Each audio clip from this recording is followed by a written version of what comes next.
Yo digo, de ninguna manera, quédense usted con el sobre técnico y el sobre económico que el notario lo tenga en custodia porque voy a impugnar. Sigo con mi calidad de gestor y tengo el periodo de tiempo de consentimiento para presentar mi recurso. ¿Sí? Entonces, ¿qué pasa si pierdo el RNP luego del otorgamiento de la buena pro? Me otorgaron la buena pro o no me la otorgaron, pero igual estoy dentro del periodo de consentimiento, presento mi recurso cuando he perdido vigencia. Ojo, estoy en un proceso de renovación de repente. Y entre lo que demora en renovar y lo que efectivamente me dan nuevamente la vigencia, hay un día. ¿Qué pasa? ¿Pierdo o no pierdo la vigencia? Y justo es el día que estoy presentando mi recurso. O es el día siguiente de haberlo presentado cuando están evaluando la calificación.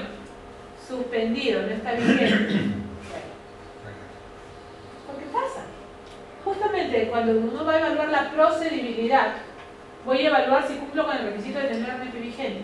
Si justamente postores que han presentado, porque suele pasar, han presentado diligentemente su renovación para el RNP y en el camino el RNP les pide algunos documentos más o les presenta observaciones y en el hecho de que levantamos o subsanamos las observaciones se extiende un poco el plazo y yo ya no puedo empatar exactamente entre el periodo en el que está vigente y la nueva vigencia y queda un periodo de tiempo en el aire.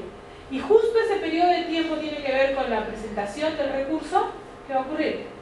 No tengo RNP vigente, por lo tanto no tengo calidad de gestor. ¿Qué pasa además si, como les dije, me sancionan y me confirman la sanción? Entonces, si yo tengo sanción vigente, no puedo ser, ¿qué cosa? Postor, válido, ¿cierto? Y por lo tanto me van a, ¿qué van a pasar? Van a declarar improcedente mi recurso.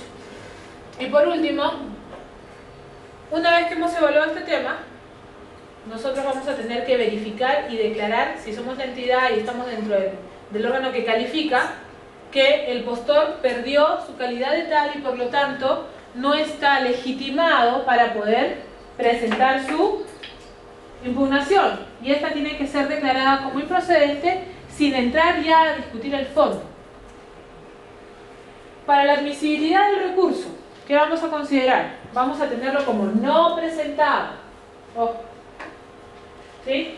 Acuérdense que una es la admisibilidad del recurso y la otra es la procedibilidad del mismo. La admisibilidad son formas, netamente formas. ¿Sí? No presentado si no tiene la firma del impugnante o su representante. ¿Quién firma? El fantasma de la obra. No sé. Tiene que ser Adabasulto, Juan Pérez, la empresa Pesocitos, el consorcio Triple Z, como ustedes consideren pertinente. No se subsanen las observaciones de ese checklist dentro de los 2 días que nos dieron de plazo. Ahora, los 2 días de plazo tienen que ser considerados a partir del día siguiente de la presentación. Ayer era mi día 8, ayer llegué a las 4:30 de la tarde a presentar el recurso. Me dieron mi checklist y me faltaban 4 cosas. ¿Hasta cuándo tengo yo plazo para poder presentar la subsanación de los temas de forma que no tenía? Hasta el martes. ¿A qué hora? Hasta el último minuto que me permita presentar la mesa de partos y la unidad de trámite. Si hay feriados en el camino, bueno, se me extenderá el plazo un poco más, porque los feriados no cuentan en este caso, ¿cierto? Presentación extemporánea. No fue en el día 8, fue en el día 9, no fue en el día 5, fue en el día 6. Y aún se dan casos así. Menos frecuentes, pero se dan. No subsane observaciones efectuadas por la entidad de entre los 2 días. ¿Qué es esto? Esta es una facilidad que ha sido tomada ¿de dónde? De la Ley del Procedimiento Administrativo General, que dice que si yo presenté mi recurso en mesa de partes, unidad de trámite documental, ¿sí o no? Me dieron 2 días para subsanar. ¿Qué cosa no había presentado? Imaginemos que yo no había presentado mi carta fianza, entre otras cosas. Entonces, dentro de los 2 días siguientes yo tenía que presentar la carta fianza. Presento mi carta fianza, mi unidad de trámite la recepciona y me dice, ok, tú has cumplido con todo. Pasa al momento de la calificación de la entidad. Y cuando la entidad está mirando la fianza dice, oye, pero ¿no se supone que tiene que tener de vigencia 20 días? Tiene 19, tiene 18. Desde el momento de la supone que el consorcio tiene que determinar quiénes son sus integrantes? ¿El consorcio es una persona jurídica? No, ¿verdad? Es un nombre de fantasía. Podemos poner, no sé, pues defensores de algún lado, los tres chanchitos, no sé, lo que ustedes quieran. Estrellita del Sur. Ya, el consorcio Estrellita del Sur. ¿Quiénes lo integran? ¿Qué estrellitas? ¿Qué estrellitas? ¿O qué planetas ya? ¿Qué ácidos? ¿Qué? El Sol, la Luna y las estrellas, ya. ¿Pero dónde está? ¿Dónde dice quiénes son? No está. ¿Qué va a pasar con ese recurso? ¿Lo voy a calificar de plano? No, porque en el momento en que presentaron yo no le advertí que su carta venía mal y por lo tanto su recurso se daba como no presentado. Como se lo admití, estoy obligado a darle 2 días más para que subsane el tema. Entonces, claro, porque además está dentro de su derecho al deber procedimiento. Lo que tú no advertiste y lo diste como bueno, después no puede ser materia de que lo declares, habiéndolo declarado admitido, lo bajes por eso. Tienes que darle 2 días más. Y ahí vienen los cuestionamientos que ustedes han leído en alguna oportunidad al tribunal, por lo general, porque nosotros ya internamente le llamamos la atención y haríamos todo un tema de responsabilidad en esas partes, pero tienes que darle 2 días más.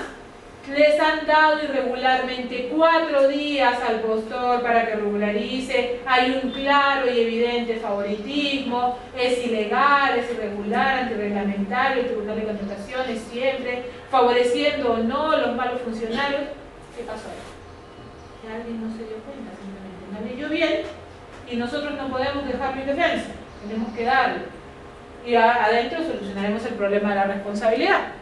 Y cuando la vigencia, la carta fianza no se renueva. Por obvio motivo, por lo general eso pasa con el tribunal, más que con las entidades, ¿sí? Pero ¿qué sucede? El Tribunal de Contrataciones tiene que tener una vigencia, la carta fianza de 30 días. El proceso, por lo general, se extiende más. Si tú no la renuevas, ¿qué va a pasar? Se va a tener como no presentado. Y dentro de los términos de renovación, te dice que tiene que ser antes de su vencimiento y presentar el día en que vence o antes. Hasta el día del vencimiento que te para presentar. Entonces yo puedo haberlo renovado. Si venció ayer, ojo, ¿ayer qué día fue? 30 de noviembre. Muchas cartas fianzas te dicen 30 de noviembre hasta las 6 de la tarde o hasta las 12 meridiano. Si a las 12:01 no ingresa mi carta, yo lo voy a declarar no presentado. No, pues esperaré hasta la hora en que cierre mi mesa. Y de repente ingresará mi carta diciendo, efectivamente, entra la renovación de la carta fianza número 00 amplio, diciendo que está renovada por tantos días más. O sea, hasta las 12 meridiano de 30 días adicionales. Pero ¿qué sucede si hasta las 5 de la tarde, o 5:30 o 6, no sé, hasta la hora que tiene su modalidad de trámite, no ingresa la carta? Esperaremos hasta el lunes. El lunes, en el transcurso de la mañana, debería ingresar una carta que diga que el día 30 fue renovada. O de repente el 29, el 30 de repente la renovaron, pero por obvio motivo yo no alcancé a llegar. Hay cartas que se renuevan, dice, hasta las 6 de la tarde. Salí a las 6 de la tarde del banco, ya no llegué. Llego a la primera hora hábil, del primer día hábil siguiente, y la presento. Y tiene fecha 30. ¿La presento? ¿La considero admitida o no? Sí, está válidamente renovada. Tiene fecha 1 de diciembre. De día sábado. Hoy día han estado corriendo en el transcurso de la mañana y le han emitido la carta fianza. Tiene fecha 3 de diciembre, lunes. ¿Qué pasó? No presentaba. ¿Sí o no? Y se cayó todo el proceso. Le evitaron al tribunal trabajar si es que no habían avanzado y si no le trajeron abajo todo el escrito que ya tenían avanzado. Respecto a las garantías, lo que ya hemos visto, 3% del valor, no menos del 50%, o sea, ninguna garantía puede ser emitida por menos del 50% de la UIT vigente, ¿sí? Entonces no puede tener menos de ¿cuánto? En este momento, ¿cuánto está la UIT? 3.650. Por lo tanto serán 1.825, ¿sí? ¿Tiene un tope máximo? No. Personalmente yo creo que sí deberíamos ponerle un tope máximo también en UITs. ¿Por qué? Porque hay procesos muy grandes. Hay procesos de 100 millones, de 150 millones, de 300 millones. Sí, hay procesos de 300 millones. con los servicios de mantenimiento de carreteras por niveles. Esos duran 2-3 años de ejecución, pero son 300 millones. Si alguien lo quiere impugnar, ¿cuánto es 3 por 3? 9. Son 9 millones de soles. ¿Vas a poner 9 millones de soles para impugnar un proceso? Deberías. Sin embargo, debería haber un tope máximo también, para no ponerlo como una restricción a la posibilidad de ¿qué? De defender tus derechos. Porque puede que yo tenga derecho, pero ¿dónde saco 9 millones para ponerlos en una garantía? De repente no tengo esa liquidez, ¿sí? Entonces, yo sí pienso... ¿Qué criterio han tomado ahí por no poner ese tope? Lo que pasa es que yo se lo soy sincero, se le sugirió a los legisladores, yo personalmente hice una sugerencia de ese tipo, pero no lo vieron por pertinente hacerlo. Motivos tendrán, pero había un sustento suficiente. Porque, no sé, de repente ustedes se acuerdan que en el año 2000, entre el 2010 y el 2011 estaba la segunda etapa del tren eléctrico, 600 y pico millones. Y estaban presentando una impugnación y movió a los periódicos, los medios de prensa y todo lo demás. ¿Por qué? Porque ellos no querían poner, tenían el dinero, pero no querían poner 20 millones de soles como garantía. Entonces utilizaron todos los mecanismos indicando que el Tribunal Constitucional había señalado que no se podrían cobrar tasas a la presentación de recursos. Pero esta no es una tasa, es una garantía, que tiene una naturaleza jurídica totalmente diferente. Y por lo tanto ellos pedían que se les admitiera el recurso y se les tomara en consideración sin la presentación de la garantía. Y lo que se hizo fue declararlo como no presentado, porque no subsanaron. Debe ser incondicional, acuérdense, si es garantía, carta fianza, incondicional, solidaria, irrevocable y de realización automática, emitida por los bancos que están en el listado que emite la SBS, guíense por la SBS, o por los bancos extranjeros que están admitidos o posibilitados por la SBS también. ¿Puede ser emitida una garantía por una cooperativa? Sí, no, sí. Veo sonrisitas por ahí. Tiene que tener autorización. Comencemos porque las cooperativas no están bajo el ámbito de influencia y supervisión de la SBS. La que está bajo ese ámbito es la FRENACREF, que es la Federación de Cooperativas, ¿sí? Sin embargo, si ustedes se van a leer la lista que publica la SBS, hay una cooperativa que por una sentencia del Tribunal Constitucional es la única que puede emitir garantías, luz y fuerza. Pero porque es un mandato. Expresamente dice que ella sí está habilitada, es la única. Las demás, como SECREX y demás, no pueden. ¿Por qué? Porque las normas que ven a las cooperativas, ¿qué cosa dicen?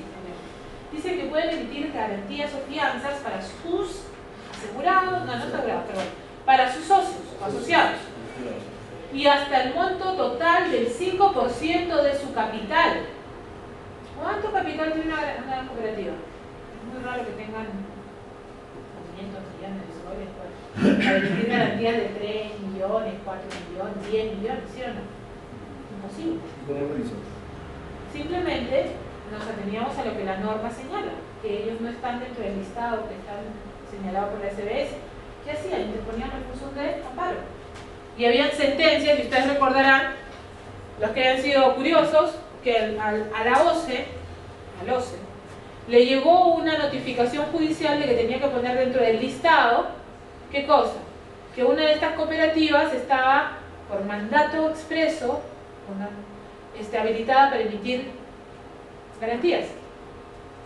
Lo que el juez o la jueza, en este caso, no tuvo en consideración es, uno, que no es el OCE el encargado de autorizar quienes tienen que emitir garantías. Dos, que las acciones de amparo son solamente para el caso concreto, no pueden ser abiertas para todos los casos. Y tres, el hecho de que nunca le notificaron a la SBS. O sea, le notificaron a OCE, pero jamás le notificaron a la SBS que tenía que incluirla dentro de su listado. Entonces nosotros por orden judicial lo pusimos dentro como una comunicación. Por orden judicial estamos notificando que lo que ha dicho la sentencia. Sin embargo, hacemos de conocimiento y reiteramos al público que los únicos autorizados para establecer su lista son los de la SBS. Punto. Entonces, bajo esas consideraciones, ustedes también tienen que evaluar, ¿sí? Plazo mínimo 20 días o 30 días de vigencia para ponerlo. ¿Qué más tenemos que ver? El procedimiento, ¿sí? El procedimiento ante la entidad dura 12 días. No pueden demorarse más, ¿sí? Porque ustedes en el día 13 emiten una resolución y esa resolución no tiene valor, es nula. Porque opera ¿qué cosa? La denegatoria ficta. No es silencio, es denegatoria ficta, totalmente distinto del silencio negativo, ¿sí? Bajo las consideraciones, expresamente la ley dice que opera la denegatoria ficta y te habilita ¿a qué? A que tú interpongas inmediatamente dentro del plazo establecido por las normas el contencioso administrativo, ¿sí? Porque si fuera silencio, yo tendría que esperar ¿a qué cosa? Con el silencio negativo, ¿qué espero?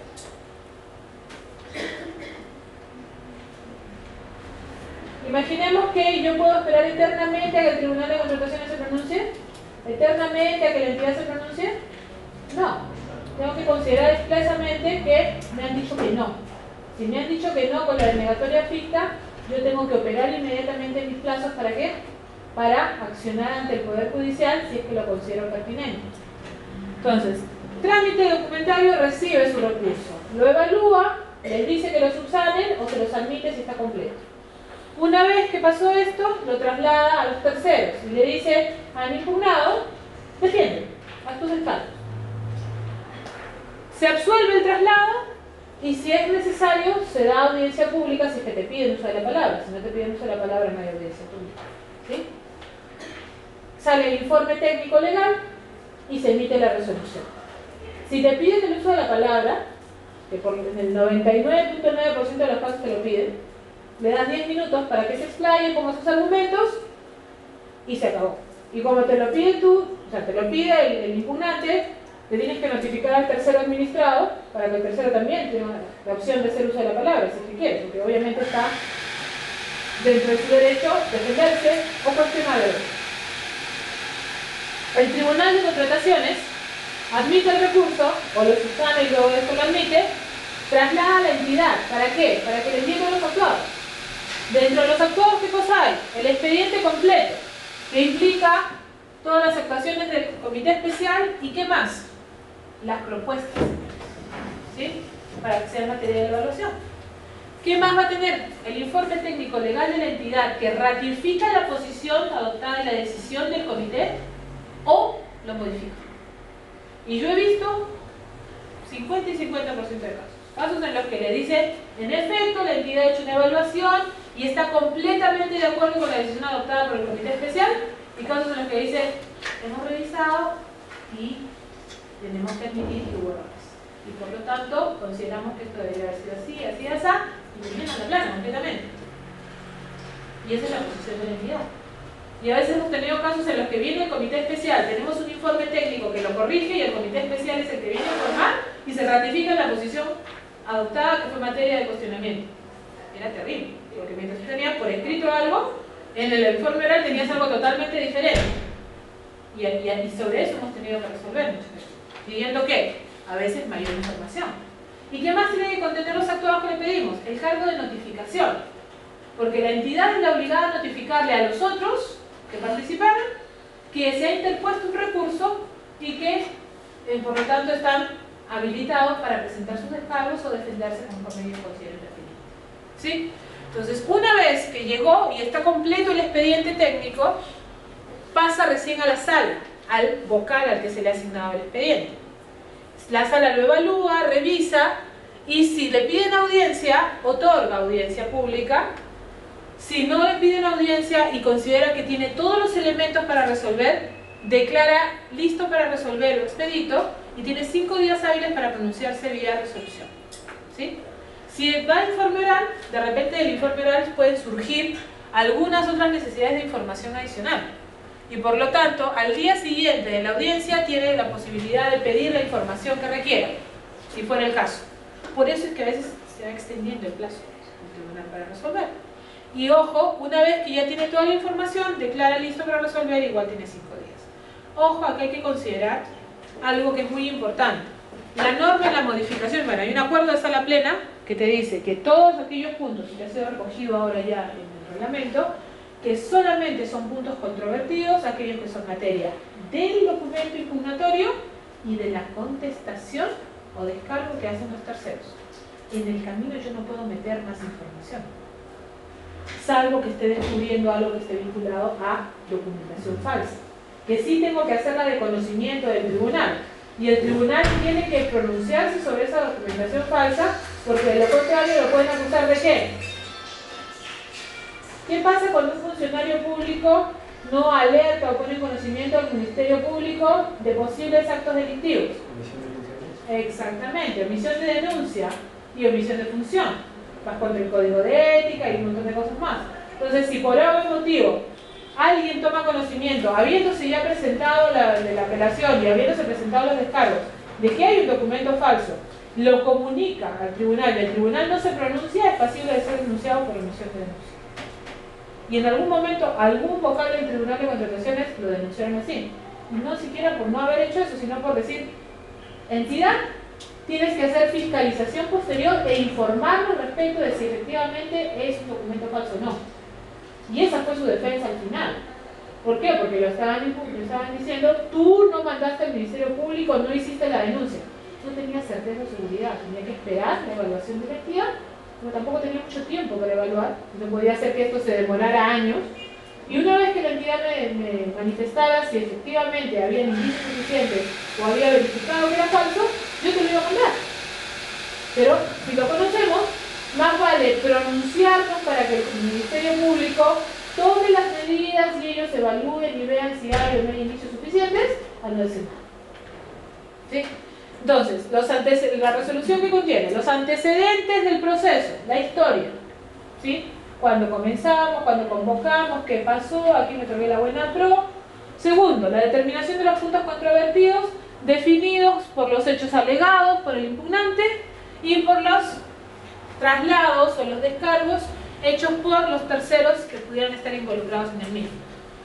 La base legal aplicable, ¿sí? Y el análisis respecto de cada uno de los puntos controvertidos. Ese análisis de cada uno de los puntos controvertidos tiene que estar debidamente motivado y fundamentado, ¿sí? Ahora, ¿qué sucede cuando nuestros puntos controvertidos están vinculados al hecho de reincorporarme al proceso, porque fui descalificado, y luego de ello cuestiono al ganador de la buena prueba? Si nunca fui reincorporado al proceso, porque confirman mi descalificación, ¿el tribunal se puede pronunciar respecto de aquellos cuestionamientos hechos al ganador de la buena pro? No, pero tendrá que decir que carece de objeto pronunciarse en la medida que al no haberse revertido la descalificación del postor, no está legitimado procesalmente para el cuestionamiento, por lo tanto no puede haber un pronunciamiento sobre el tema. Y es lo que nos va a decir. ¿Por qué? Porque si no, alguien podría decir que la resolución adolece de una falta de motivación al no haberse pronunciado por todos los extremos. Pero no me puedo pronunciar por todos los extremos si es que no he revertido la descalificación del impugnante, porque ya no puede pronunciarse sobre eso, ¿sí? ¿Qué más va a haber dentro del contenido de la resolución? La parte resolutiva, que define qué: procedente, improcedente, fundado, infundado, fundado en parte. Le revoca el otorgamiento de la buena pro o la confirma, o inclusive declara una nulidad, ¿sí? Entonces, y adicionalmente a eso, una recomendación. ¿Qué? Recomiendo notificar al OSI respecto de las incidencias de la evaluación, para que evalúe los actos del comité especial, si es que hubiera algo ahí, el hecho de que la entidad no mandó oportunamente y a pesar de los continuados requerimientos la información señalada, el hecho de que se podrían haber dado circunstancias que puedan ser calificadas como un posible ilícito y por lo tanto notificamos al Ministerio Público, notificamos a la Contraloría. La historia que les conté, ¿se acuerdan del alcalde que después se fugó?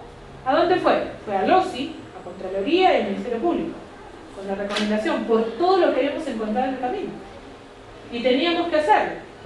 ¿Ven? La decisión respecto de los extremos del petitorio del recurso y de la absolución de los demás puntos intervinientes.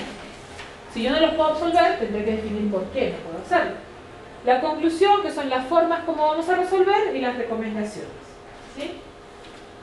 ¿Una resolución sin fundamentos es válida?